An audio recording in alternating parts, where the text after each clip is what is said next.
ನಮಸ್ಕಾರ ವೀಕ್ಷಕರೇ, ನೀವು ನೋಡ್ತಾ ಇದ್ದೀರಿ 12ನೆಯ ದಿನದ ಡಯಟ್ ಪ್ಲ್ಯಾನ್. ಇವತ್ತು ನಾನು ಒಂದು ವಿಶೇಷ ಪಾನೀಯವನ್ನು ಪರಿಚಯಿಸ್ತಾ ಇದ್ದೇನೆ. ಅದೇನು ಅಂತ ಹೇಳಿದರೆ ಮೆಂತ್ಯ ಮಜ್ಜಿಗೆ.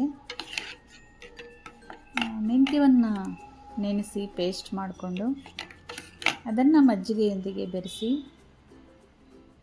ಕುಡಿಯೋದ್ರಿಂದ ಈ ಪಾನೀಯ ನಮಗೆ ದೇಹಕ್ಕೆ ತಂಪು ಹಾಗೂ ಸಕ್ಕರೆ ಅಂಶವನ್ನು ಬಹಳಷ್ಟು ಕಡಿಮೆ ಮಾಡುತ್ತೆ. ಹಾಗೆ ತೂಕವನ್ನು ಸಹ ನಾವು ಕಡಿಮೆ ಮಾಡಿಕೊಳ್ಬಹುದು. ಹಾಗೆ ನಾನು ಕುಕ್ಕರೊಂದನ್ನು ತಗೊಂಡೆ. ನಮ್ಮ ಮದುವೆಗೆ ಧಾರವಾಡಕ್ಕೆ ಹೋಗಿದ್ದಾಗ ಇದು 1.5 ಲೀಟರಿನ ಕುಕ್ಕರ್, ಪ್ರೆಸ್ಟೀಜ್ದು.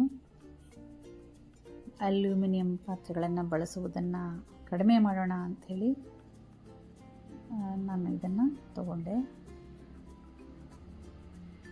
ಹೇಗಿದೆ, ನೀವು ಇದನ್ನೇನಾದರೂ ಬಳಸ್ತಾ ಇದ್ದೀರಾ? ಅದರ ಬಗ್ಗೆ ಕಮೆಂಟನ್ನು ಮಾಡಿ.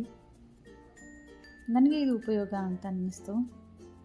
ಏಕೆಂದರೆ ಕಡಿಮೆ ಪ್ರಮಾಣದಲ್ಲಿ ನಾವೇನಾದರೂ ಮಾಡ್ಕೋಬೇಕಂದ್ರೆ ಚಿಕ್ಕದು ಕುಕ್ಕರ್ ಬೇಕಾಗುತ್ತೆ. ನಾನು ನವಣೆ ಅಕ್ಕಿ ಅಂದರೆ ಸಿರಿಧಾನ್ಯಗಳನ್ನು ಬಳಸ್ತಾ ಇರ್ತೇನೆ. ಅದಕ್ಕೆ ದೊಡ್ಡ ಕುಕ್ಕರು ತುಂಬ ಜಾಸ್ತಿ ಆಗಿಬಿಡುತ್ತೆ. ಹಾಗಾಗಿ ಕಡಿಮೆ ಪ್ರಮಾಣದಲ್ಲಿ ಒಂದು 100 ಗ್ರಾಮ್ 150 ಗ್ರಾಮ್ ಇಟ್ಕೊಂಡು ಮಾಡಬೇಕಾದ್ರೆ ಇದು ಬೇಕಾಗುತ್ತೆ. ಹಾಗೆ ವಾರಂಟಿ ಕಾರ್ಡ್ ಕೊಟ್ಟಿದ್ದಾರೆ ಧಾರವಾಡದ್ದು. ಮತ್ತು ಇದಕ್ಕೆ ಒಂದು ಗ್ಲಾಸ್ ಮುಚ್ಚಳವನ್ನು ಸಹ ಕೊಟ್ಟಿದ್ದಾರೆ. ಇವತ್ತಿನ ತಿಂಡಿ ನಾನು ಪಲಾವ್ ಮಾಡಿದೆ. ವಾಕ್ ಮಾಡೋಕ್ಕಾಗಲಿಲ್ಲ ಇವತ್ತು.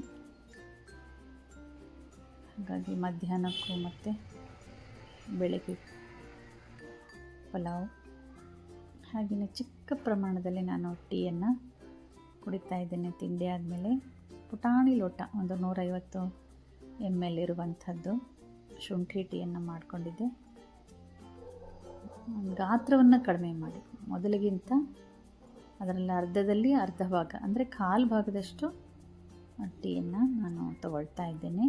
2 ಸರಿ 3 ಸರಿ ತಗೊಳ್ತೇನೆ ಒಂದು ದಿನಕ್ಕೆ.